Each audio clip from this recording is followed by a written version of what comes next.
All right and welcome to all. इस video में हम डिस्कस करेंगे आर्टिकल नंबर 23 को डिटेल में।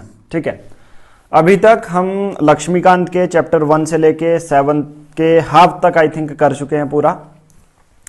इसमें देखिए 7th चैप्टर में आर्टिकल 12 से लेके 35 तक है। इसको पूरा डिटेल में कंप्लीट करेंगे तो पूरे 7 चैप्टर हमारे कंप्लीट हो जाएंगे। सबसे बड़ा चैप्टर यही है। और जो भी आप चैप्टर करते हैं तो सामने क्या रख लीजिए, लक्ष्मीकांत की बुक अगर आपके पास 5th एडिशन है तो पेज नंबर है 7.14। इसको ओपन कर लीजिए ताकि एक एक लाइन जो भी मैं पढ़ाऊं, आपको रैंडम लाइन नहीं पढ़ाऊंगा बल्कि एक एक सीक्वेंस में जो भी लाइन होगी वो मैं पढ़ाते रहूंगा। ठीक है, तो डिस्कस करते हैं आज का आर्टिकल। तो सबसे पहला अगर मैं बात करूं आर्टिकल 23 में लिखा क्या गया है, ये सबसे बड़ी बात होती है। ठीक है, आर्टिकल 23 में इसका नाम है right against exploitation. Right against exploitation इस पूरे आर्टिकल में मेंशन है। ठीक है, एक्सप्लॉयटेशन। ओके, नाउ अब स्पेसिफिक बारे में बात करूं, राइट अगेंस्ट एक्सप्लॉयटेशन में 2 आर्टिकल आते हैं, आर्टिकल नंबर 23 एंड 24। इस पूरी वीडियो सीरीज में हम आर्टिकल नंबर 23 को ही डिटेल में डिस्कस करेंगे। ओके, नाउ अब देखिए क्या क्या चीजें हैं इस पूरे उसमें। सबसे पहले बहुत सिंपल सी बात है, एक एक लाइन करके आर्टिकल 23 को समझेंगे। इस आर्टिकल 23 का एग्जैक्ट स्पेसिफिक अगर बारे में बात बताऊं तो ये क्या है, राइट, ये है प्रोहिबिशन, ठीक है, of traffic in human being and forced labour. बस इसी आप human being and forced labour, आप इसी चीज से समझ जाएंगे पूरा आर्टिकल को। देखिए इसको मैं अगर समझाऊं छोटे उसमें, ट्रैफिक इन ह्यूमन बीइंग का मतलब क्या होता है, इसका मतलब होता है कि जो आदमियों की, महिलाओं की, बच्चों की खरीद फरोख्त होती है उसको रोकना, पहला है। फोर्स लेबर का मतलब क्या होता है, अगर आपको कोई काम करवाया जा रहा है, आपके लिए उसको रेम्यूरेशन यानी कि आपको सैलरी, पे, वेजेज नहीं दिए जा रहे हैं, या आपकी विल की अगेंस्ट है कोई काम, तो इस पे आपसे कोई नहीं करवा सकता। ये किस में लिखा गया है, आर्टिकल 23 में लिखा गया है। ठीक है, एक एक करके जो मोस्ट इंपोर्टेंट प्रोविजन है वो आपको बताते रहता हूं फिर। ठीक है, ये आपको पता चल गया होगा इन दोनों जो है टर्म्स का मतलब। ओके, सबसे पहला जो आपको याद करना है, सेकंड चीज, ये सिटीजन और नॉन सिटीजन दोनों के लिए है। सबसे पहला ये प्रीलिम्स का फैक्ट हो गया, सिटीजन और नॉन सिटीजन दोनों के लिए हो गया। ठीक हो गया। अब उसके बाद यहां पर देखने को मिलता है ये स्टेट के अगेंस्ट, मतलब कोई गवर्नमेंट अगर ऐसा चीज कर रही है उसके अगेंस्ट तो प्रोटेक्ट करेगा। इवन कोई जो प्राइवेट इंडिविजुअल होते हैं ना, उनके अगेंस्ट भी ये प्रोटेक्ट करता है। अब प्राइवेट इंडिविजुअल के लिए हमने क्यों इंक्लूड किया मैं आपको बताता हूं। अब आप सबको पता है अगर कॉलोनियल पीरियड में मैं जाऊं तब होते थे हमारे जमींदार्स। अब जमींदार्स क्या कराते थे, अपने खेतों में काम करवाते थे बिना उनके पास कोई मौलिक अधिकार, ऐसा फंडामेंटल राइट नहीं था जो कोर्ट के पास जा पाए कि यार मेरी विल के अगेंस्ट ये मुझसे काम करवा रहे हैं। ठीक है, तो आई थिंक ये आपको क्लियर हो गया होगा। ओके, अब चौथा पॉइंट क्या है फिर, चौथा पॉइंट बहुत सिंपल है, यहां पर एक्सप्रेशन को डिफाइन किया गया है। Expression traffic in human being, इसका मतलब होता है selling and buying of man, पहला। दूसरा है women and children like goods, महिलाओं को और बच्चों को गुड्स की तरह बेचना, ट्रकों में ले जाया जाता है जो। Immoral traffic in women and children including prostitution, prostitution में भी कोई जानबूझ के नहीं धकेल सकता किसी को। ये सब फंडामेंटल राइट आर्टिकल 23 के अंदर आता है। ठीक है, देवदासी, यहां पर एक टर्म है देवदासी। अब यहां आप सबको देखने को मिलता है बहुत सारी मंदिरों में छोटी छोटी जो बच्चियां होती हैं उनको भेज दिया जाता है कि आप काम करो, फिर कहीं ना कहीं सेक्सुअल हरेसमेंट, सेक्सुअल असॉल्ट, आप सबको ये न्यूज खबरों में आती रहती है। तो देवदासी को भी प्रोहिबिट करता है आर्टिकल नंबर 23। ओके, और सबसे बड़ी बात है स्लेवरी को भी प्रोहिबिट करता है। ओके, तो ये 4 पॉइंट हो गए जो आपको इस आर्टिकल के लिए समझने थे। उसके बाद अब क्या कोई एक्ट बनाया गया? ये आर्टिकल तो सही है। क्या कोई एक्ट बनाया गया इसके लिए सरकार ने? यस, एक एक्ट है। एक्ट का नाम है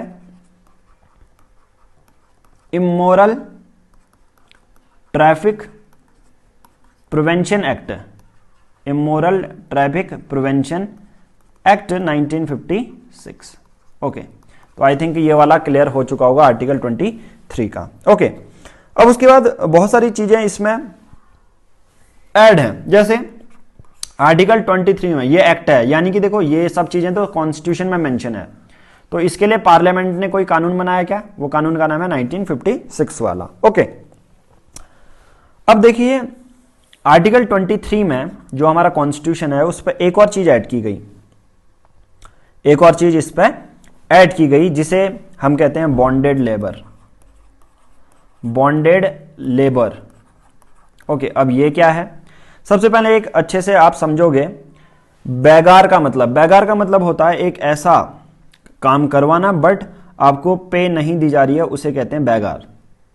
अब इसमें कोई भी ऐसी चीजें जैसे लोकल जमींदार पहले करते थे, अपने खेतों में काम करवा लेते थे बट उनको पेमेंट नहीं दिया करते थे, ठीक है, तो वो बेगार हो गया। अब उसके साथ साथ आर्टिकल 23 में फोर्स लेबर के साथ साथ बॉन्डेड लेबर को भी प्रोहिबिट किया गया है। यानी इसका मतलब क्या है? फोर्स लेबर का मतलब क्या होता है? फोर्स लेबर का मतलब बहुत सिंपल सी भी चीज है कि अगर आपको आपकी विल के अगेंस्ट, आपका मन नहीं कर रहा वो काम करने का, फिर भी करवाया जा रहा है, तो भी ये भी आपके फंडामेंटल राइट को वायलेट कर रहा है। दूसरा, अगर मार्केट प्राइस किसी एक काम के लिए 100 रुपये है, मान के चलिए आपने 1 घंटा काम किया, उसकी प्राइस 100 रुपये है जो भी आपने काम किया, बट आपको दिए कितने जा रहे हैं? सिर्फ 50 रुपये। ये भी आपका किस में आएगा? फोर्स लेबर में आएगा, ठीक है। तो इकोनॉमिक सर्कमस्टांसेस के बेसिस पर आपके वेजेस से भी कम लिया जा रहा है, दिया जा रहा है आपको, तो ये भी जो है फोर्स्ड लेबर में आएगा, ठीक है। तो बॉन्डेड लेबर की तरह भी, बॉन्डेड लेबर एक तरह से वही होता है फोर्स लेबर। ओके, नाउ अब इसके लिए भी कुछ एक्ट बनाए गए हैं, हालांकि एक्ट को आपको याद नहीं करना है। Bonded labour system abolition act 1976, minimum wages act 1948, कम से कम इतना रुपया मिलने वाला एक्ट, ठीक है। Contract labour act 1970, I think आपको ये मैं करवा चुका हूँ फिर, ठीक है। जो भी चीज़ है मैं एक बार फिर से रिवाइज करता हूँ, फिर आगे को बताते रहता हूँ क्या क्या चीज़ें हैं। ओके, आर्टिकल 23 है, राइट अगेंस्ट एक्सप्लॉयटेशन है। राइट अगेंस्ट एक्सप्लॉयटेशन के अंदर 2 आर्टिकल आते हैं, आर्टिकल 23 और आर्टिकल 24। और स्पेसिफिक बारे में बात करूं तो आर्टिकल 23 में prohibition of traffic in human being और फोर्स लेबर लिखा गया है। ट्रैफिक इन ह्यूमन बींग इसका मतलब बच्चों, महिलाओं की खरीद फरोख्त। फोर्स लेबर का मतलब आप सबको ये बता चुका हूँ, आपकी विल के अगेंस्ट काम करना, आपको जो इकोनॉमिक सर्कमस्टांसेस है उससे कम पैसे देना, ठीक है। उसके बाद ये सिटीजन नॉन सिटीजन के लिए दोनों हैं, स्टेट और प्राइवेट दोनों के लिए हैं। मैन है, मैन को खरीद फरोख्त हो रही है, प्रोस्टिट्यूशन पर डालना है। देवदासी को प्रोहिबिट करता है, ये याद रखना ना, ये टर्म पूछा जाएगा। स्लेवरी को ये प्रोहिबिट करता है, उसके लिए ये वाला एक्ट भी बनाया गया है। और फोर्स लेबर के लिए भी आर्टिकल, जैसे बॉन्डेड लेबर होते हैं वैसे ही फोर्स लेबर भी होते हैं, ठीक है। आई थिंक ये आपको क्लियर हो गया होगा। ओके, अब उसके बाद देखिए इस पूरे चैप्टर में थोड़ा सा और आगे भी मेंशन है कुछ चीजें। आर्टिकल 23 में कुछ जो हैं एक्सेप्शन भी हैं, जैसा हमने बोला, मैं बताते आया हूं जब से फंडामेंटल राइट आपको पढ़ा रहा हूं कि कोई भी ऐसा आर्टिकल नहीं है जहां पर एक्सेप्शन नहीं है। एक्सेप्शन सभी जगह हैं, चाहे कोई भी आप चीज पढ़ो, एक्सेप्शन हर जगह आप सबको देखने को मिल जाएंगे। ओके, नाउ एक्सेप्शन के बारे में बताऊं तो बहुत सिंपल सी बात चीजें हैं कि सपोज मान के चलिए स्टेट ये इंपोज कर सकता है। एक्सेप्शन ये है कि स्टेट ये इंपोज कर सकता है कि मान के चलो, फर्स्ट है एक्सेप्शन में स्टेट इंपोज करता है कुछ चीजें। अब कौन सी चीजें इंपोज कर सकता है? देखो, सपोज मान के चलो अनफॉर्चुनेटली एक हाइपोथेटिकल एग्जांपल, वॉर हो गया सपोज हमारा, मे बी पाकिस्तान के साथ, मे बी चाइना के साथ। ये एक्सेप्शनल केस है, ठीक है। हाइपोथेटिकल एग्जांपल ले रहा हूं, वॉर होने के चांसेस बहुत कम है, बट मे बी वॉर हो गया। अब हमारी आर्मी को पड़ रही है जरूरत कि यार मिलिट्री मैन नहीं है हमारे पास, फौजी नहीं है लड़ने के लिए, तो सिंपल सी बात है उस समय आपको मिलिट्री सर्विस देनी ही पड़ेगी बिना पेमेंट के। मिलिट्री सर्विस देनी पड़ेगी बिना पेमेंट के। यानी कि आप कोर्ट के पास ऐसे नहीं जा सकते कि यार मैं तो एज ए मिलिट्री ऑफिसर काम कर रहा हूँ, बट एक्चुअल में वॉर हो रहा है, हमारी वॉर लाइक सिचुएशन है, तो आप ये नहीं कह सकते कि यार कोर्ट में जाके कि यार मैं तो मिलिट्री सर्विस दे रहा हूँ अपने देश को, मुझे पेमेंट चाहिए, ये मेरा वो है prohibition of traffic in human being and force labour के अगेंस्ट है। आप ऐसा नहीं कह सकते हो। फोर्स लेबर का मतलब यही था ना कि आपको आपकी अगेंस्ट, विल के अगेंस्ट काम करवाया जा रहा है या ऐसा काम करवाया जा रहा है जिसके लिए आपको रुपए ही नहीं दिए जा रहे हैं या कम रुपए दिए जा रहे हैं। तो military service plus social service के बारे में बात करूं तो मैं military service plus social service के बारे में बात करूं तो इन दोनों कंडीशनों में एक्सेप्शन है। इन दोनों कंडीशनों में स्टेट कुछ जो है प्रोविजंस इंपोज कर सकता है कि आपको ये फ्री में करने पड़ेंगे, है ना। State is not permitted to make any discrimination. हालांकि इन दोनों को इंप्लीमेंट करने के लिए स्टेट क्या करेगी, आप पे भेदभाव नहीं करेगी कि आप किस कास्ट के हैं, किस रिलीजन के हैं, तभी आपको इंक्लूड किया जा रहा है या आपसे सेवा नहीं ली जा रही है। तो स्टेट आपको कास्ट, रिलीजन, रेस, कास्ट और क्लास के बेसिस पे डिस्क्रिमिनेट नहीं करेगा। आई थिंक मैंने आपको जो आर्टिकल है 23 वो पूरा क्लियर बता दिया है।